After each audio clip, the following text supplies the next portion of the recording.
초콜릿은 달콤해 달콤해 달콤해 오렌지는 상큼해 상큼해 상큼해. Good morning mga ka-vlog. Ako nga po pala si Kitty's Reyes. So for today's video, ang content natin is a day in my life. Ipapakita ko sa inyo kung ano yung mga ginagawa ko sa araw-araw. Let's go! So ayun, lilinisin natin ang kwarto natin.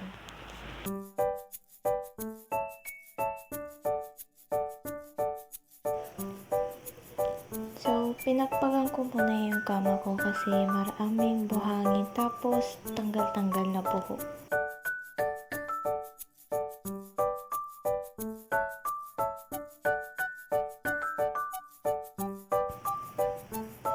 Ayan, tanggal na tanggal yung nalagas na buhok tapos mga dumi na naiiwan.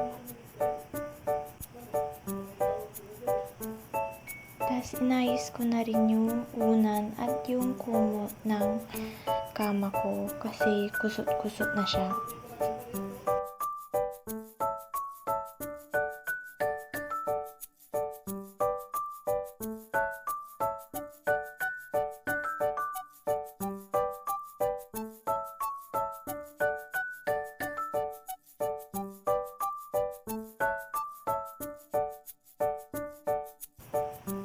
And then, tinupi ko na yung kumot ko. Tapos, ilalagay ko na lang mamaya sa tabi ng unan ko.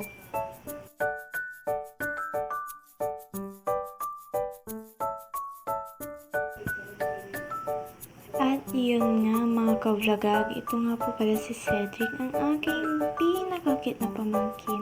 Kinakausap niya ako dyan. So, ito na yung resulta ng paglilinis natin. Diba? Ang dami kong unan. So, dumako naman tayo sa table natin. Sobrang kalat kasi ilang araw kami nag-OJT sa El Jardin. Kaya gabi-gabi na din ako umuwi. Kaya pagod-pagod tayo.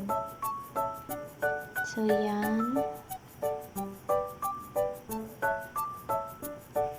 So, yan. Kaya tinatanggal natin yung mga nasa ibabaw kasi mamaya itutupi natin yung table para less space ang makonsume niya.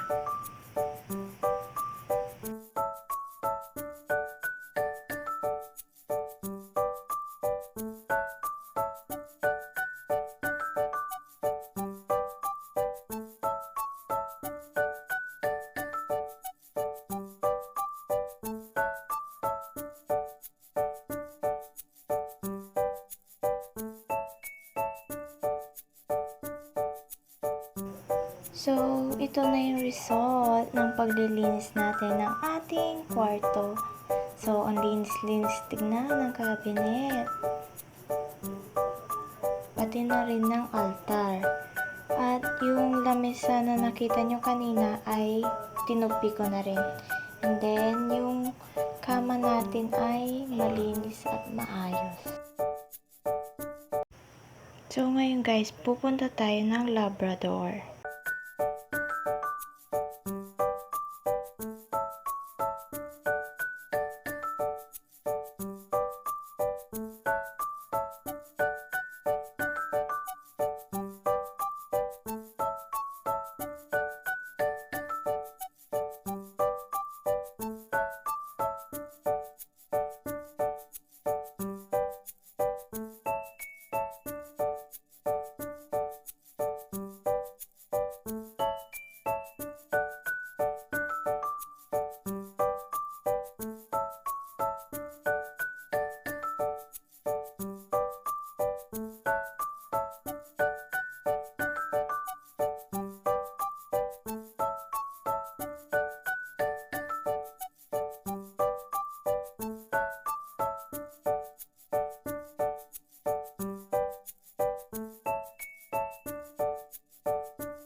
So, tingnan nyo naman mga ka-vlogag. Ang ganda-ganda ng view.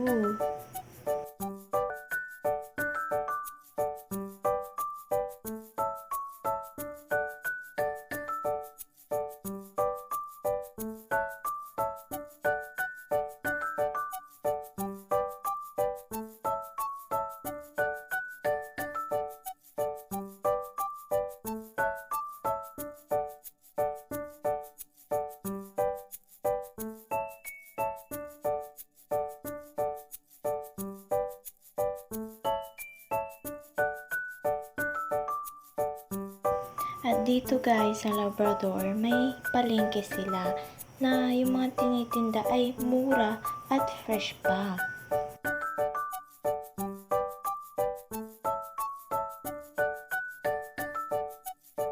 So yun guys, magluluto tayo ng ulam. Kinamatisan na manok. So mga ka-vlogag, bago tayo maghiwa ng mga ingredients ay dapat malinis ang ating kamay at mga gagamitin. So hiniwa ko lang yung kamatis into cubes para madali lang siya maluto mamaya. Ang mga ingredients sa kinamatisang manok, syempre manok, patatas, onion, bawang, and kamatis.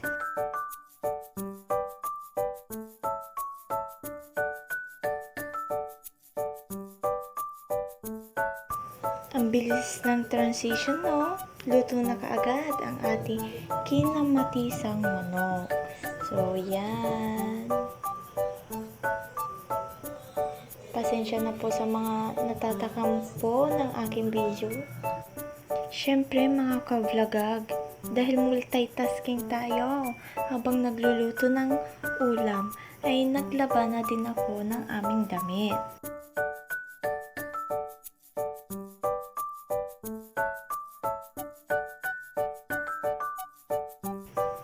Ayan, binabanlawan na natin.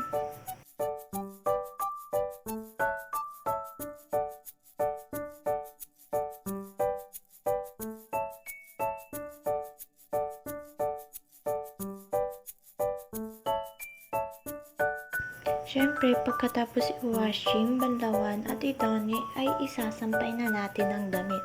Sinampay ko ito sa labas ng aming bahay para masinagan siya ng araw at mabilis matuyo at mamaya tutupiin na rin.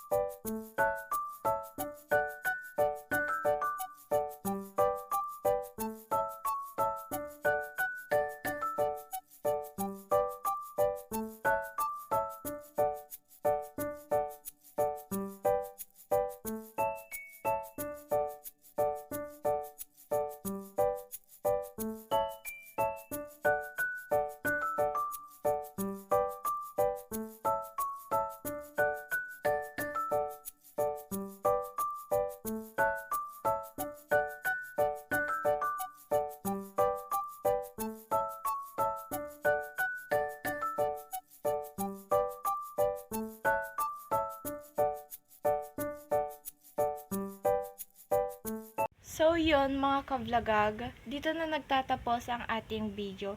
See you in my next vlog. Vlogag is out.